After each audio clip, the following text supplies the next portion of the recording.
Hello everyone, and welcome back to my channel. I'd love it if you could leave a comment letting me know where you're listening from around the world. Also, don't forget to like and subscribe if you're enjoying this video. Story 1. Photography was my passion, my escape.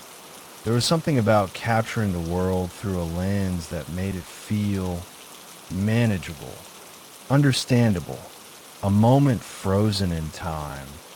A slice of reality that I could control. I wandered the city most nights, camera slung over my shoulder, chasing the perfect shot. I loved the way the neon lights smeared across wet pavement, the way shadows stretched in the alleys like long, grasping fingers. There was a kind of poetry in the things people didn't notice. The way an old building sagged under the weight of years, the forgotten corners where time seemed to stand still. I thought I was the one watching. I didn't realize I was the one being watched. It started as something small, an oddity, a flicker of unease that crept in as I sifted through my photos late one night. I was going through my latest batch, shots of the city, the empty streets, the neon glow, and then I saw him. A man. He was in the background of a picture I'd taken near a cafe, standing just at the mouth of a dark alley. His face was blurred, indistinct. At first, I thought it was motion blur, maybe just a trick of the light, but something about the way he stood sent a prickle up my spine. He was facing the camera, facing me. I told myself it was nothing, just a random pedestrian caught in the frame. But then I saw him again, a different photo, a different location. But there he was, always in the background, always just far enough away. Over the next few weeks, I found him in more and more pictures, one from a busy intersection. He stood among the crowd, though no one seemed to notice him. One from outside an old bookstore. I had been trying to capture the glow of the street lamp, but there he was, barely visible in the shadows. One from the rooftop of a parking garage. I had taken shot of the skyline, but when I zoomed in, he was there on the edge of the frame, staring up at me, always watching. A cold dread settled into my bones. It was easy to dismiss the first couple of times, but now it was undeniable. He was following me, and then came the photo that changed everything. It was a picture I didn't remember taking, a shot of my desk, my own desk. I stared at it for a long time, my pulse hammering in my ears. The details were all correct, the coffee mug, the open notebook, the framed picture of my mom on the shelf. But I hadn't taken this photo, and then I noticed the reflection. The mirror on the far wall, the one I barely ever looked at, captured just enough of the room to show something I had missed. A shape, a figure standing just outside the frame. I searched my apartment from top to bottom that night. Checked every door, every window. Everything was locked. Secure. There was no sign that anyone had been inside, but the picture was still there, and I wasn't alone. I called the police. The officer who showed up was polite but dismissive. He looked at the photo, nodded, asked me if I had a roommate or a forgetful habit of taking pictures. When I insisted that someone had been inside, he sighed, made a few notes, and promised to file a report. But I knew he didn't believe me. No one ever does. The next night, I barely slept.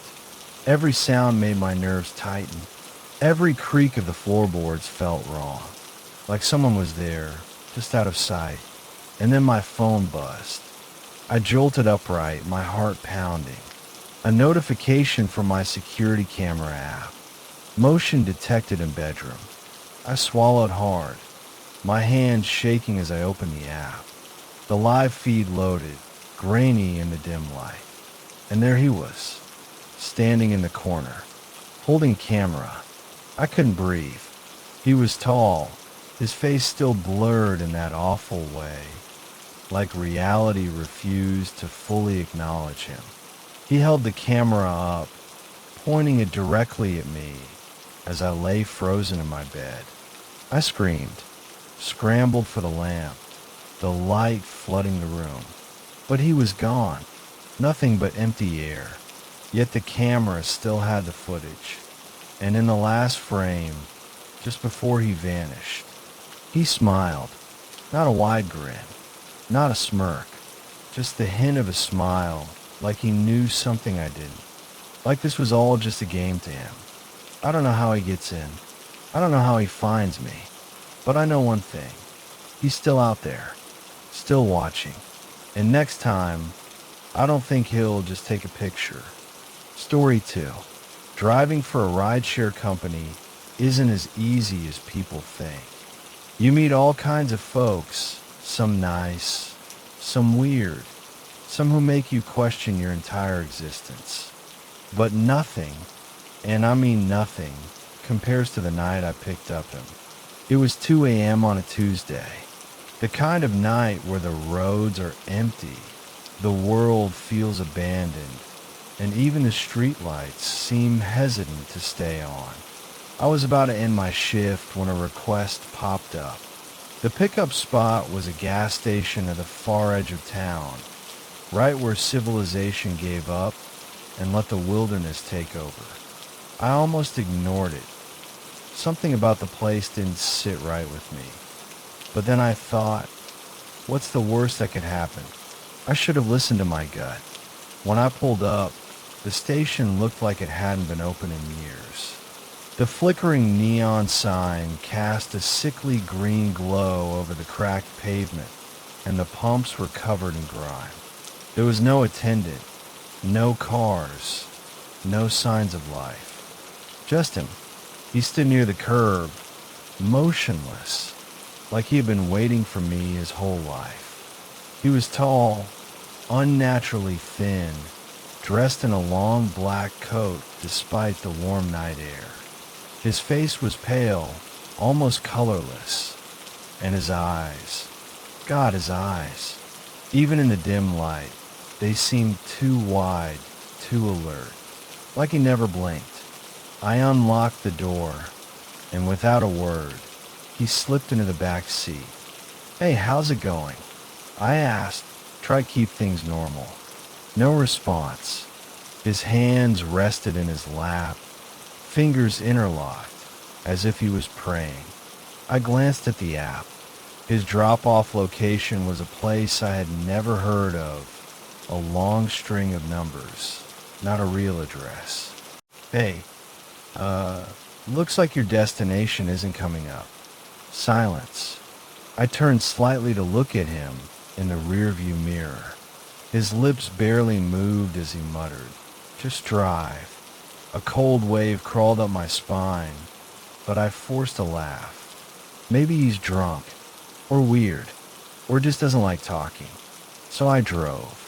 At first, everything seemed fine, but the further we went, the more I realized we were heading into nothing.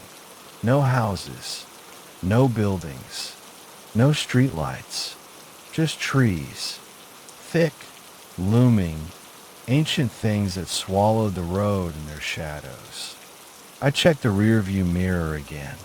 He was still staring straight ahead, not at me, not out the window, just forward. I tried breaking the silence again. Long night, nothing. I adjusted the mirror, hoping for some kind of reaction, but that's when I saw it. His reflection wasn't quite right. The dim lighting made it hard to tell at first, but the longer I looked, the clearer it became. His reflection wasn't perfectly synced with his real movements. It was delayed. My heart pounded against my ribs. I needed to get out of this ride. Then my phone buzzed. A notification. Unknown AirTag detected traveling with you. My hands clenched the wheel. I didn't own an AirTag. I tapped the alert. and a map appeared on my screen. A small, blinking dot moved in perfect sync with my car. Someone was tracking me. "You can stop here," the man finally said. His voice was wrong, flat, empty, like he was speaking from somewhere far away. I looked around. We were in the middle of nowhere. Just an endless stretch of black trees and fog. There was no house, no buildings, no anything. "Are you sure? There's nothing out here. This is the place." My fingers tightened on the wheel. I turned to glance at him, and that's when I saw it. A knife, barely visible beneath his coat. My stomach dropped. Every instinct in my body screamed at me to go.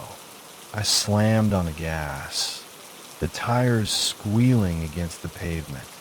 The car lurched forward, throwing him back against the seat. But he didn't yell, didn't grab me, didn't move. He just watched. I drove as fast as I could, my hands shaking on the wheel. My mind raced with thoughts. Who was he? What was he going to do? And then I made the mistake of looking in the rearview mirror one last time. He was smiling, a slow, wide, unnatural grin that stretched too far across his face. And his eyes got his eyes. They were locked onto mine, and he still hadn't blinked. I didn't stop until I reached a gas station with bright lights and security cameras. I threw the car in a park, heart hammering against my chest. "Get out," I ordered, voice shaking. He didn't argue. He opened the door slowly, like he had all the time in the world, and stepped out. Before he shut it, he leaned in just enough for me to hear him. "See you soon." Then he turned and walked into the trees. Not toward a road, not toward a house, just into the woods. I peeled out of there so fast my tires screeched against the asphalt. For days, I couldn't shake the feeling that he was watching me, that I had somehow escaped something I wasn't supposed to. Then I checked my dash cam footage. From the moment he got in, he never blinked, not once. Story 3. I used to work the night shift at a 24-hour diner on the edge of town. Small place, the kind that smelled like burnt coffee and grease, no matter how many times you scrub the floors. We got the usual late-night crowd. Truckers looking for a break, college kids too wired to sleep, drunks trying to soak up the booze with a plate of cold fries. And then there was him. He came in every single night, 3:15 a.m., like clockwork. Same booth, the one by the window. Same order, black coffee, no sugar. Never ate, never stayed too long. Just sat there, hands curled around the cup like he was trying to absorb the heat. And he watched me, not in the way the truckers did, sneaking glances when they thought I wouldn't notice. No, this was different. This man's eyes never left me. They tracked my every move, slow and deliberate, as if he were memorizing every detail. At first, I tried to ignore it. Maybe he was just lonely. Maybe he was lost in thought. But then one night, I caught him doing something that made my skin crawl. He was staring at my reflection, not at me, at the glass. His eyes weren't on the real me, walking from table to table. They were locked on my reflection in the window, unblinking, watching. That was the night I told my manager, Dale. "Yeah, I know the guy," Dale said, barely looking up from his crossword puzzle. "Comes in every night, never causes trouble. He gives me the creeps." I admitted. Dale chuckled. "Harmless. Just another night owl. Let go." So I tried. But then the notes started. Slips of napkin paper, always left at my station when I wasn't looking. At first, they were small, almost thoughtful. "You look tired tonight. I like your new necklace." Then they got personal. I like the way your hair smells. I saw you walking home last night. And then, the one that made my stomach drop. I know where you live. I told Dale. He just laughed again. Probably some drunk messing with you. I quit the next day. I blocked out the diner, blocked out him. Got a new job at a bookstore across town. The pay was worse, but at least I didn't have to spend my nights with a strange man watching my every move. But he kept coming back. Not to me, to the diner. My friend Angie still worked there. She told me he still showed up every night. Same booth, same coffee. The only difference was he didn't watch her. He watched the empty space where I used to stand. Weeks passed, then months. Eventually, I started to feel safe again. Until last week. It was late when I got home. A long shift, followed by a long walk. My apartment building was quiet, the way it always was. I unlocked my door, stepped inside, and froze. Something was on the floor, just inside the doorway. A napkin, crumpled, stained with coffee. I didn't want to pick it up. Every nerve in my body screamed at me to turn around, run, get out. But my hands moved on their own. I picked up the napkin, opened it. Scrawled in the same jagged handwriting were 4 simple words. Welcome back. I never left. The door behind me clicked shut, and I knew I wasn't alone.